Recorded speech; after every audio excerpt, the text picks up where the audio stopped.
Hi everyone, how are you? Let us start today's session. Today, I would like to introduce a cutting-edge discussion and topic in the field of conflict resolution and peace building. In the orthodox methodology, usually we start with a very basic concept and then build on your knowledge.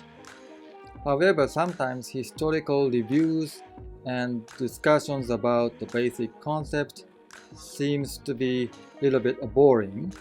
So I thought in the beginning I should be underlying the area that I feel more interested in, such as cutting-edge discussions. So today I'm going to invite you to this interesting topic. The learning points for today are complexity, adapting and sustaining peace, and locally grounded legitimacies. These are the kind of advanced concepts. At the same time, they are key concepts that you need to know if you want to understand the cutting-edge discussions about the field of conflict resolution and peace building. Let me explain these three concepts one by one. First, complexity. When I was a student, I learned to understand the conflict in a logical manner. I was taught that logic is a success to arriving at an effective solution to a particular conflict. So if you want to be successful in problem solving, first you need to understand the conflict. You need to understand the sources of conflict so that you can effectively come up with the remedies to address or remove such sources of conflict. However, this way of understanding of the relationship between the conflict or the sources of conflict and solution can be categorized as a linear thinking. However, conflict resolution is not a simplistic mathematics equation. It's not linear, it's not simple, and cause and effect relationship cannot be easily identified. In a traditional textbook, conflicts are depicted as one party fighting over certain things with others. However, in reality, many of the conflicts involves more than two parties. Some of them are directly involved as a party, while others are involved as stakeholders. Also, conflict is a dynamic creature. As the conflict evolves, new parties may join, or new stakeholders can emerge. And sometimes the relationship between the primary parties and stakeholders or the primary parties and secondary parties may change. Once an indirect stakeholder can become a primary party, for example. Let me introduce an example of this from the real cases. Let's imagine the conflict in Korean Peninsula. There is North Korea and South Korea. They are in an adversarial relationship. They have fought the Korean War and they have not been able to reach a peaceful solution as of today. Of course, we can see that North Korea and South Korea can be a primary party to the conflict. At the same time, we cannot neglect the presence of the United States, China, and also we can say that Japan can be a stakeholder to the problem in the Korean Peninsula. If contingencies happened in the Korean Peninsula, probably the US forces stationing in Japan will be mobilized. So Japan will no longer be just an observer.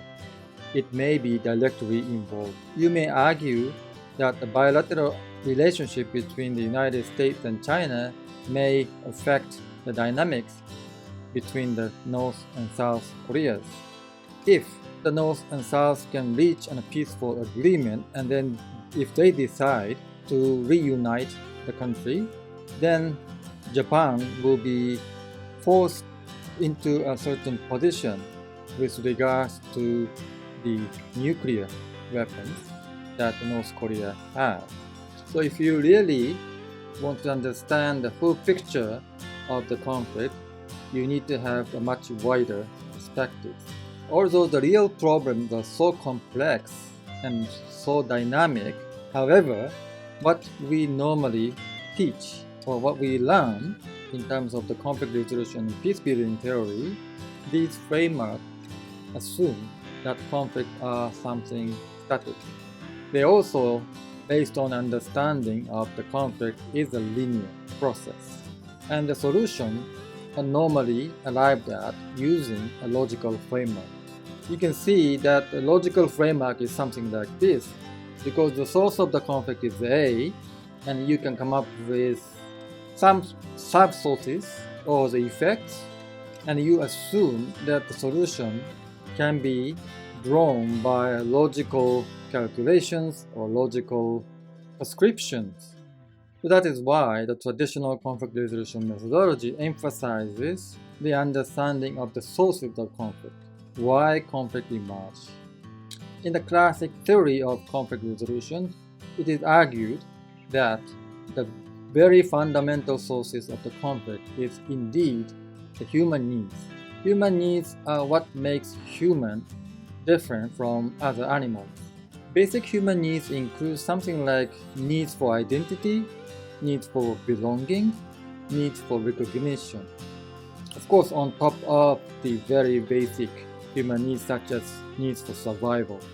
However, the cutting-edge discussion trying to criticize these static views about the conflict, and the current debate is about whether or not we should see the conflict as a complex entities, and the corollary of that is we should treat the conflict and conflict resolution process and peace building process as complex endeavors. Probably the challenge is that, okay, if we see that conflict is a dynamic thing and it has multiple stakeholders and actors and all of them have very different and changing needs and interests, how can we ever be able to comprehensively understand such a complex dynamics? We are trained to see the things as two-dimensional, but we are not yet to come up with a very useful framework to grasp and understand such complex features.